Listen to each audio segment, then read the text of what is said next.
Okay, digestion in small intestine आपण study करत होतो. सो स्मॉल इंटेस्टाइन मध्ये फूड मटेरियल डायजेस्ट करण्यासाठी 3 ज्यूस सिक्रेट होतात. त्यातला फर्स्ट बाईल ज्यूस आपण बघितला लास्ट पेज लक्ष द्या. सेकंड पॅनक्रियाटिक ज्यूस आणि थर्ड जो आहे तो सक्सस एंटेरिकस किंवा त्याला इंटेस्टिनल ज्यूस असं सुद्धा म्हटलं जातं. सो बाईल ज्यूस मी तुम्हाला काल सांगितलं होतं. बाईल ज्यूस मध्ये काय काय असतं फास्ट सांगा. आपण कंपोनेंट बघूया. हा, बाईल पिगमेंट. कुठले बाईल पिगमेंट असतात? Yes, bilirubin and biliverdin. तयार कोणापासून होतात हे? हिमोग्लोबिन डिस्ट्रॉय डिनेचर करून त्याच्यापासून बिलिरुबिन आणि बिलिव्हरिन तयार होतं. हिमोग्लोबिन कुठे असतं? आरबीसी च्या आतमध्ये. सो ओल्ड आरबीसी जेव्हा डिस्ट्रॉय केल्या जातात तेव्हा त्यातल्या हिमोग्लोबिन पासून बिलिरुबिन बिलिव्हरिन तयार होतं आणि हे फिसिसला कलर देण्याचं काम करणार आहे. सो ते बाईल पिगमेंट नीट लक्षात ठेवा, त्याच्यावर क्वेश्चन असतो.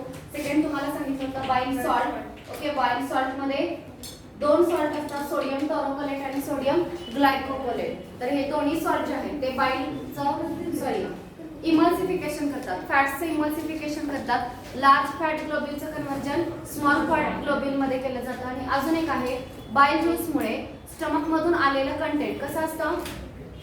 पीएच कसा असतो स्टमक मधून येणारा? Yes, acidic. कारण स्टमक मध्ये काय सिक्रेट होतं? Gastric juice. ओके, आता त्या ऍसिडिक पीएच ला पेप्सिन हे जे एन्झाइम आहे ते काम करतं. मात्र आता स्मॉल इंटेस्टाइन मध्ये ट्रिप्सिन, कायमोट्रिप्सिन, कार्बोक्सिपेप्टिडेज हे एन्झाइम सिक्रेट होतात आणि हे एन्झाइम ऍसिडिक पीएच ला काम करत नाहीत. त्यासाठी स्टमक मधून आलेला जे काही ऍसिडिक कंटेंट आहे त्याला पहिला न्यूट्रलाइज करणं गरजेचं आहे. सो बाईल सॉल्टचं ते सुद्धा काम आहे, neutralise acidity of the content which comes from the stomach. So जे काही कंटेंट स्टमक मधून आलेले त्याची ऍसिडिटी न्यूट्रलाइज करतं, ते अल्कलाइन करतं. आणि याशिवाय याच्यामध्ये कोलेस्टेरॉल आणि फॉस्फोलिपिड हे सुद्धा कंटेंट जे त्याच्यामध्ये सांगितलं. नो एन्झाइम हे लक्षात ठेवा म्हटलं की याच्यामध्ये कोणतंही एन्झाइम नाही. प्रत्येकाचा रोल फक्त लक्षात ठेवायचा आहे. हा पिगमेंट जो आहे तो फिसिसला कलर देणार आहे. बाईल सॉल्ट फॅट्सचं इमल्सिफिकेशन करणं, लार्ज फॅट ग्लोब्युलचं कन्व्हर्जन स्मॉल फॅट ग्लोब्युल मध्ये करणं. अजून काय सांगितलं? आता सांगितलं स्टमक मधून आलेलं कंटेंट कसं असतं? ऍसिडिक. तर त्याची ऍसिडिटी न्यूट्रलाइज करण्याचं काम कोण करणार आहे? बाईल ज्यूस. हे सुद्धा इम्पॉर्टंट फंक्शन आहे, कारण जर ते फूड मटेरियल ऍसिडिक राहिलं तर त्या पीएच ला पॅनक्रियाटिक ज्यूस मध्ये जे एन्झाइम आहेत ते काम करत नाहीत. सो ऍसिडिटी न्यूट्रलाइज करणं हेही इम्पॉर्टंट काम आहे.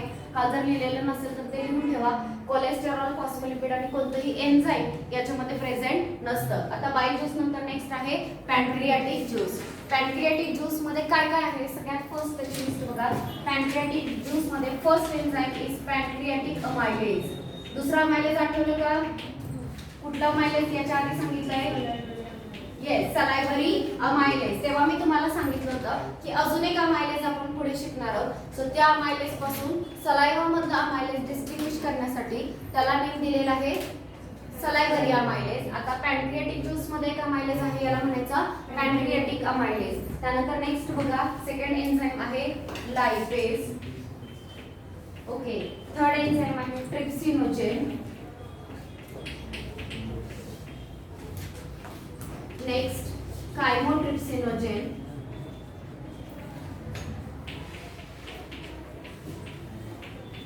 कार्बोक्सिपेप्टिडेज.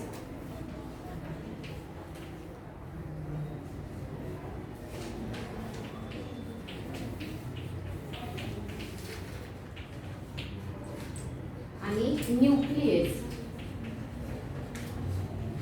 हे एन्झाइम पॅनक्रियाटिक ज्यूस मध्ये असतात. आता लॉजिकली सगळे एन्झाइम लक्षात कसे ठेवायचे?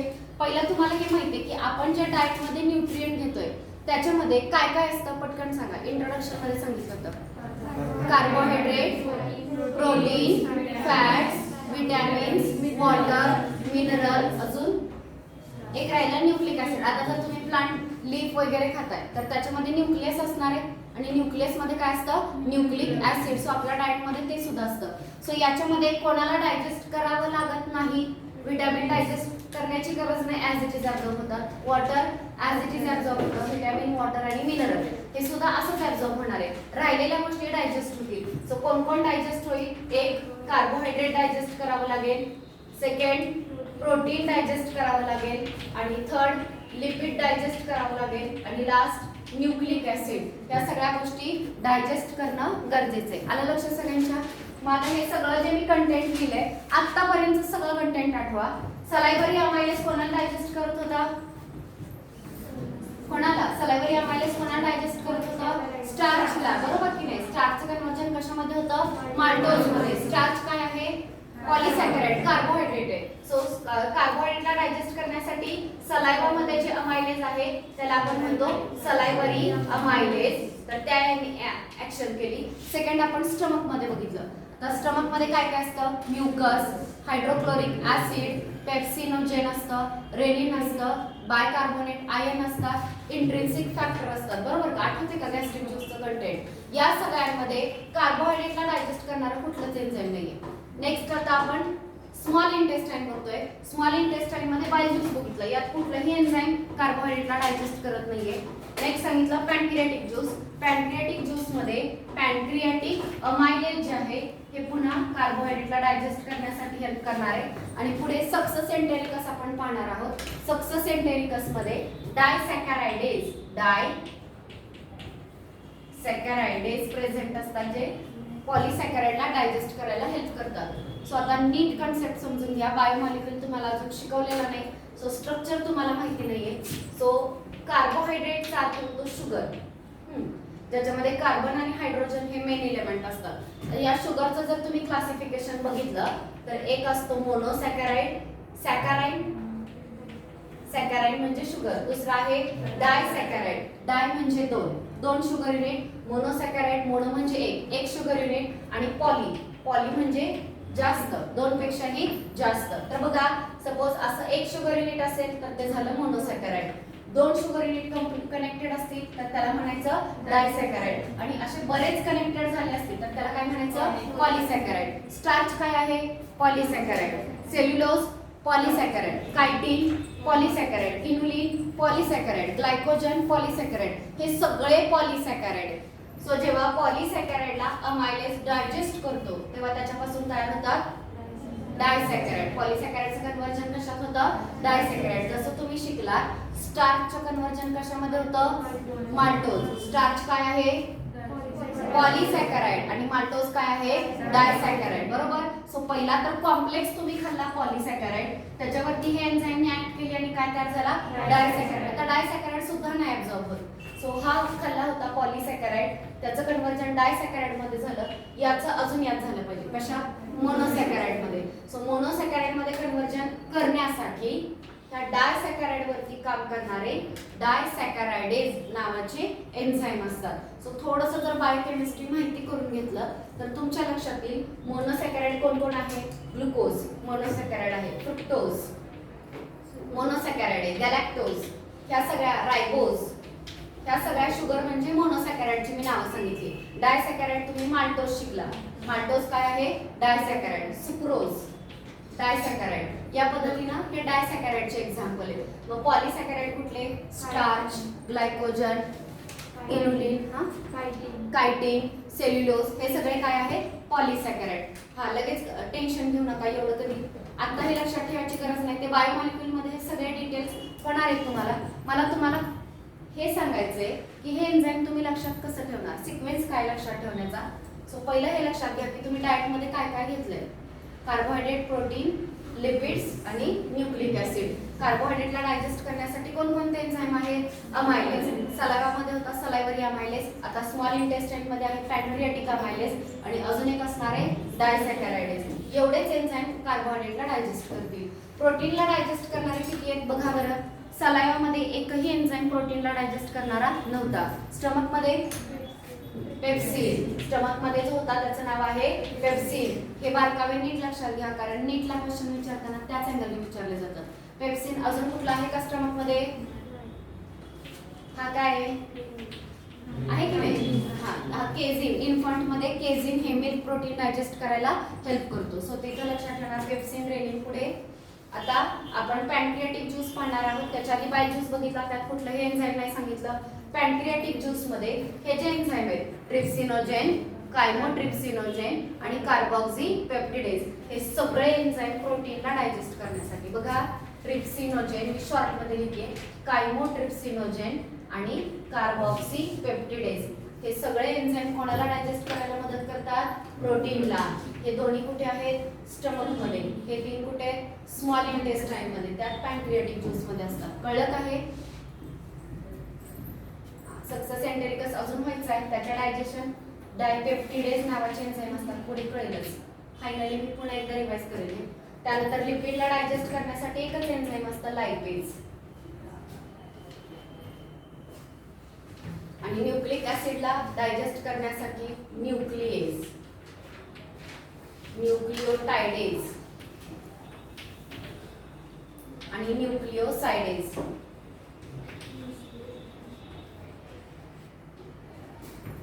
ठीक आहे. माझा तुमच्या समोर जी लिस्ट आहे यातला बघा, पॅनक्रियाटिक अमायलेज कोणाला डायजेस्ट करेल? कार्बोहायड्रेटला. लायपेज नावातच आहे, लायपेज लिपिड, LIPID जोडलं की झालं लिपिड. लिपिडला डायजेस्ट करणारा लायपेज. ट्रिप्सिनोजेन, कायमोट्रिप्सिनोजेन आणि कार्बॉक्सीपेप्टिडेज, हे तिन्ही. आणि nucleus, so carbohydrate, lipid, protein आणि न्यूक्लिक ऍसिड, जे काही कंटेंट घेतलेले त्याला डायजेस्ट करण्यासाठी हे वेगवेगळे एन्झाईम्स पॅनक्रियाटिक ज्यूस मध्ये असतात. मला सांगा, पॅनक्रियाटिक ज्यूस कोण सिक्रेट करतो? बरोबर आहे, कोण सिक्रेट करतो? पॅनक्रियास. झालं की ग्लँड शिकवलं मी आधी तुम्हाला, पॅनक्रियास सिक्रेट करतो. पॅनक्रियास मध्ये तुम्हाला सांगितलं की 2 टाईपचे मिक्स ग्लँड आहे, कंपाऊंड ग्लँड आहे. म्हणजे कशी?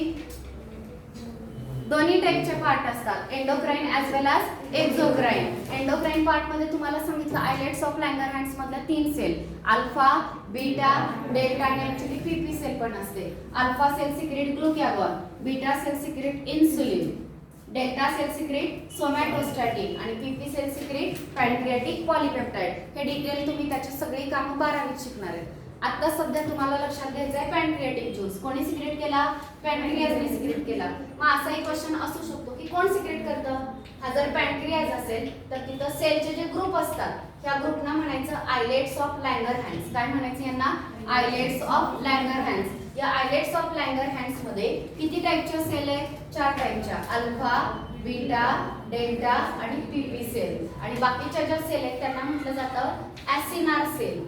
ॲसिनार सेल किंवा त्यांना म्हटलं जातं ॲसिनी.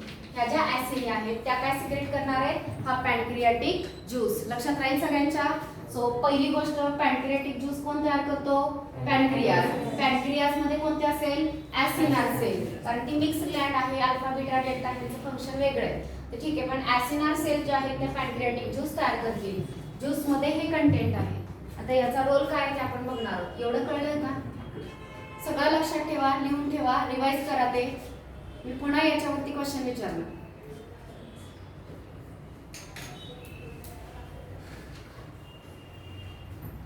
ठीक आहे, आता फर्स्ट अमायलेजचा ऍक्शन आपण बघणार आहोत. So first is pancreatic amylase.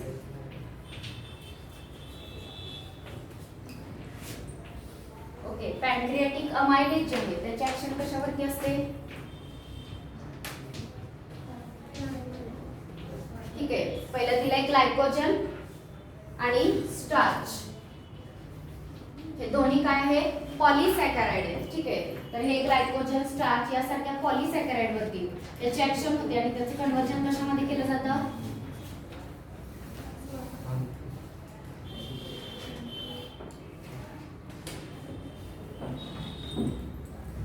Glycogen आणि स्टार्च याच्यावरती कोणाची ऍक्शन होते?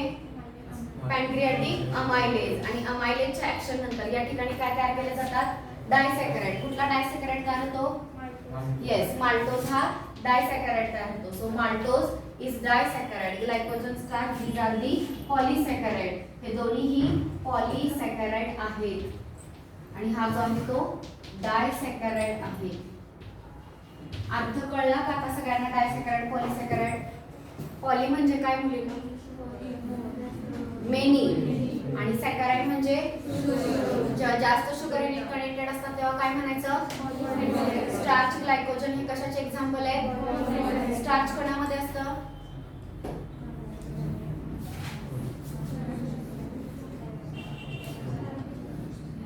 पोटॅटो सांगितलं मी. पोटॅटो तुम्ही खाता त्याचं प्लांटचं स्टोर्ड फूड मटेरियल काय आहे?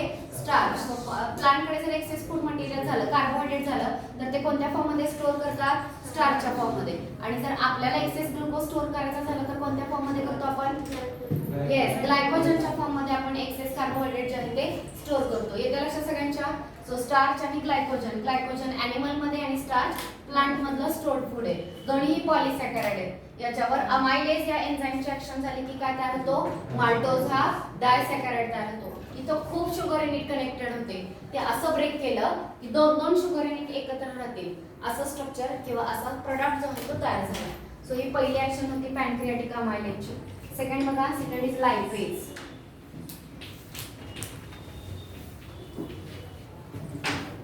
नाव लायपेज ऍक्ट्स ऑन फॅट्स. त्यांनाच आपण लिपिड पण म्हणतो.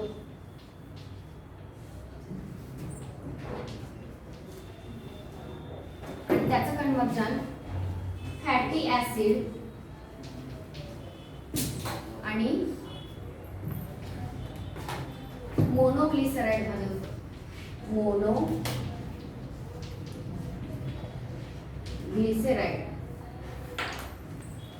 ओके, सो लायपेज कोणावरती ऍक्ट करेल? येस, फॅट्स किंवा त्यांनाच आपण लिपिड म्हणतो त्याच्यावरती ऍक्ट केला जातो. आणि त्याच्या ऍक्शन मध्ये काय तयार होणार आहे? फॅटी ऍसिड किंवा मोनोग्लिसराइड जे आहे ते त्या ठिकाणी तयार होतं. आता हे मोनोग्लिसराइड काय आहे, फॅट्स कसे असतात, त्याचं स्ट्रक्चर काय आहे हे थोडक्यात सांगते. बघा, समजतंय का?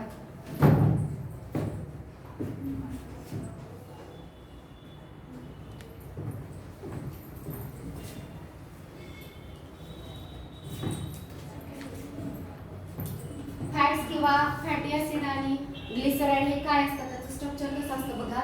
फॉर एक्झाम्पल हे CH2OH, CH2OH. हे जे स्ट्रक्चर आहे याला म्हटलं जातं ग्लिसरॉल. या स्ट्रक्चरला काय म्हणायचं?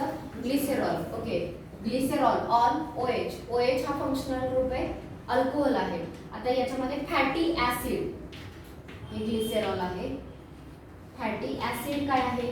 फॅटी म्हणजे लॉन्ग आणि ऍसिडिक फंक्शनल ग्रुप असणारी चेन म्हणजे असा CH3, CH2, CH2, CH2 अशी लॉंग चेन 17, 18, 20 कार्बनची चेन असू शकते.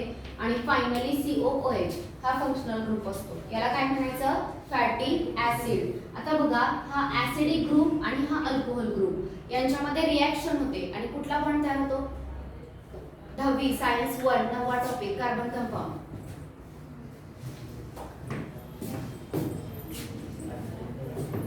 कुठला? बघा, आता तुम्ही सांगता येते का? CH2OH, CHOH, CH2OH. हा OH आणि हा COOH जर रिॲक्ट झालं तर हा OH पूर्ण गेला, यातला H गेला. काय निघून गेलं? H2O.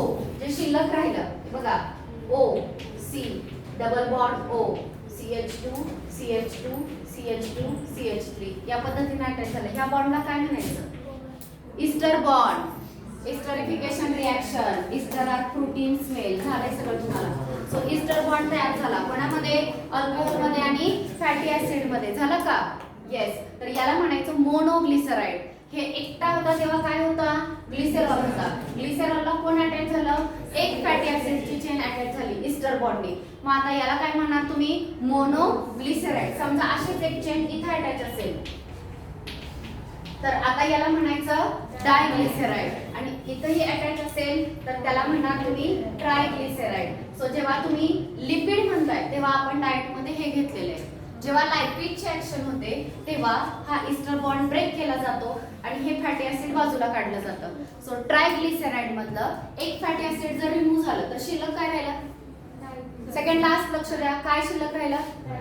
डायग्लिसराइड. याच्यावरती पुन्हा लायपेजची ऍक्शन झाली तर आता काय शिल्लक राहिलं? हेही बाजूला झालं. आता काय शिल्लक राहिलं? मोनोग्लिसराइड. बघा आपली ऍक्शन इथं काय घेतलंय? फॅट्स किंवा लिपिड्स म्हणजे ते ट्रायग्लिसराइड होते. ठीक आहे, ट्रायग्लिसराइड वरती कोण ऍक्ट झाला? लायपेज. लायपेजची ऍक्शन तयार काय झालं? Fatty acid. ते दोन्ही फॅटी ऍसिड बाजूला झाले आणि कोण शिल्लक राहिला? मोनोग्लिसराइड. या फॉर्म मध्ये हे आहे तसं शिल्लक राहिलं. समजलं सगळ्यांना? सो आपण डाएट मध्ये घेणार आहोत लिपिड. लिपिड वरती काम करतो लायपेज आणि लायपेजचं डायजेशन झाल्यानंतर तयार होतं फॅटी ऍसिड आणि मोनोग्लिसराइड. त्या फॅटी ऍसिडचं फर्दर डायजेशन होणार नाही, त्याला ऍज इट इज आपल्या ब्लड मध्ये ऍब्झॉर्ब केलं जातं. इथपर्यंत कळलं? सो दोन एन्झाईमची ऍक्शन झाली, अमायलेज आणि लायपेज. त्यानंतर तिसरं कुठलं सांगितलं होतं? हा, आता बघा ट्रिप्सिन तयार होताना ऍक्च्युअली तयार आहे ट्रिप्सिनोजेन. नाव काय सांगितलं? ट्रिप्सिनोजेन. याला म्हटलं जातं प्रो एन्झाईम. पहिली गोष्ट एन्झाईम माहिती आहे सगळ्यांना? काय असतं enzyme? Enzyme are the biological catalyst which enhances the rate of reaction. Okay, हा एन्झाईम. पण मी याला प्रो जोडलं. सो जेव्हा हे एन्झाईम तयार होतात, ट्रिप्सिनोजेन, कायमोट्रिप्सिनोजेन आणि प्रो कार्बोक्सिपेप्टिडेज असतं, तर हे सगळे एन्झाईम तयार होताना प्रो एन्झाईम म्हणजे इनॅक्टिव्ह फॉर्म मध्ये तयार झालेले. ओके, तर सुरुवातीला या फॉर्म मध्ये ते ऍक्टिव्ह नाहीत, ते त्यांची ऍक्शन करू शकत नाहीत. सो बघा ट्रिप्सिनोजेन, ट्रिप्सिनोजेन याच्यावरती एंटेरोकायनेज नावाचं एन्झाईम. आता एंटेरोकायनेज मी कुठंच लिहिलं नव्हतं पॅनक्रियाटिक ज्यूस मध्ये. एंटेरोकायनेज हे जे एन्झाईम आहे ते ऍक्च्युअली सक्सस एंटेरिकस मध्ये तयार होतं, इंटेस्टिनल ज्यूस मध्ये तयार होतं. ते आता सक्सस एंटेरिकस आपण पाहताना ते एन्झाईम येईल. सो सक्सस एंटेरिकस मध्ये असणारं एंटेरोकायनेज, या एंटेरोकायनेज मुळे ट्रिप्सिनोजेनचं कन्व्हर्जन ट्रिप्सिन मध्ये होतं. सो ट्रिप्सिनोजेन हे एन्झाईम आहे पण इनॅक्टिव्ह एन्झाईम, काहीच ऍक्शन करू शकत नाही. So it is inactive enzyme. आणि ट्रिप्सिन जे आहे ते ऍक्टिव्ह एन्झाईम आहे. It is active enzyme. Okay, आता एकदा ट्रिप्सिन ऍक्टिव्हेट झाला की आता त्याची दोन कामे आहेत. पहिलं काम काय बघा,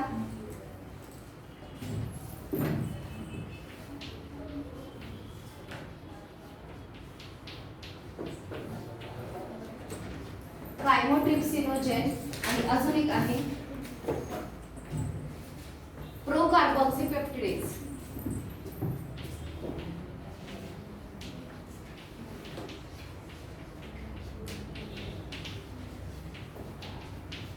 यांच्यावरती काम करेल आता ऍक्टिव्ह झालेला ट्रिप्सिन आणि यांचं कन्व्हर्जन कायमोट्रिप्सिनोजेनचं कन्व्हर्जन कायमोट्रिप्सिन मध्ये होतं.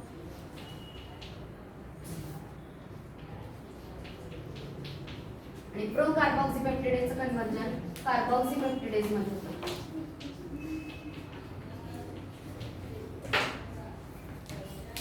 पुन्हा एकदा बघा, हे दोन्ही ऍक्शन कळले तुम्हाला? आपलं काही कळलं नाही असं असेल तर विचारा. कुठलाही नेमचं मिनिंग जरी कळत नसेल तर विचारा. मी सगळं सांगितलेलं आहे की कुठे असतं, हे कुठे असतं, हे म्हणजे काय. ठीक आहे, आता आपण काय शिकतोय? प्रोटीन डायजेस्ट करणारे एन्झाईम. त्यातला पहिला मी काय सांगितला? ट्रिप्सिनोजेन. शेवटी जेन आहे. ठीक आहे, त्यानंतर कायमोट्रिप्सिनोजेन आणि प्रो कार्बोक्सिपेप्टिडेज असतं. मे बी प्रो कार्बोक्सिपेप्टिडेज एनसीईआरटी मध्ये दिले का चेक करा. तर हे तीन एन्झाईम जे आहेत हे तिन्ही एन्झाईम इनॅक्टिव्ह फॉर्म मध्ये तयार झाले तयार होताना. सो नीटला क्वेश्चन विचारताना असं विचारलं जातं, which of the following enzyme is synthesized in pancreatic juice. कुठलं एन्झाईम पॅनक्रियाटिक ज्यूस मध्ये सिक्रेट केलेलं असतं. सो तिथं नेम दिलं जाईल ट्रिप्सिन, कायमोट्रिप्सिन, कार्बोक्सिपेप्टिडेज, ट्रिप्सिनोजेन असे जर नेम दिले तर यात तुम्ही कुठलं सिलेक्ट करणार? Trypsin, chymotrypsin, carboxypeptidase, trypsinogen. काय सिक्रेट होतं? तयार होतं ट्रिप्सिनोजेन, सिंथेसाइज केलं जातं ट्रिप्सिनोजेन. आणि ट्रिप्सिन, कायमोट्रिप्सिन हे ऍक्टिव्ह फॉर्म आहेत, ते नंतर तयार होतात. ओके, सो ऍक्च्युअली काय सिंथेसाइज केलं जातं हे लक्षात घ्या. तयार होताना हे इनॅक्टिव्ह फॉर्म तयार होतात, नंतर ते ऍक्टिव्हेट केले जातात. सो हे आन्सर कधीच देऊ नका. तयार होताना हे होत नाही, ते नंतर तयार होतं. ओके, सो पहिल्यांदा तयार झालंय ज्यूस मध्ये ट्रिप्सिनोजेन वरती कोणी काम केलं? एंटेरोकायनेज. याच्यामुळे ट्रिप्सिनोजेनचं कन्व्हर्जन कशात झालं? ट्रिप्सिन मध्ये. ओके, सो ट्रिप्सिनोजेन कसलं एन्झाईम आहे? इनॅक्टिव्ह. आणि ट्रिप्सिन कसं आहे? ऍक्टिव्ह. नेक्स्ट कुठले? कायमोट्रिप्सिनोजेन आणि प्रो कार्बोक्सिपेप्टिडेज. हे दोन एन्झाईम, हे दोन्ही पण इनॅक्टिव्ह आहेत. एकदा ट्रिप्सिन ऍक्टिव्हेट झाला की हा ऍक्टिव्हेट झालेला ट्रिप्सिन ह्या दोघांवरती काम करतो आणि ह्या दोघांना सुद्धा काय करतो? ऍक्टिव्हेट करतो. सो ट्रिप्सिनोजेनला ऍक्टिव्हेट कोणी केलं? एंटेरोकायनेजनी. आणि एकदा ट्रिप्सिन ऍक्टिव्हेट झाला की त्याने इतर दोघांना ऍक्टिव्हेट केलं. हे कळलं का?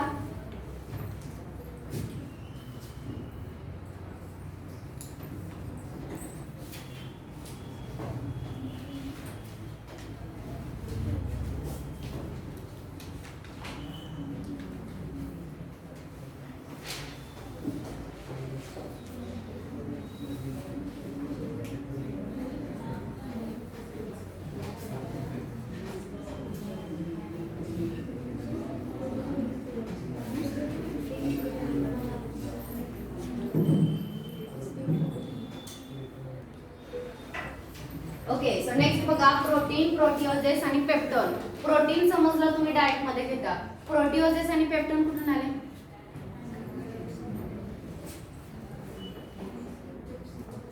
स्टमक मध्ये डायजेशन शिकला.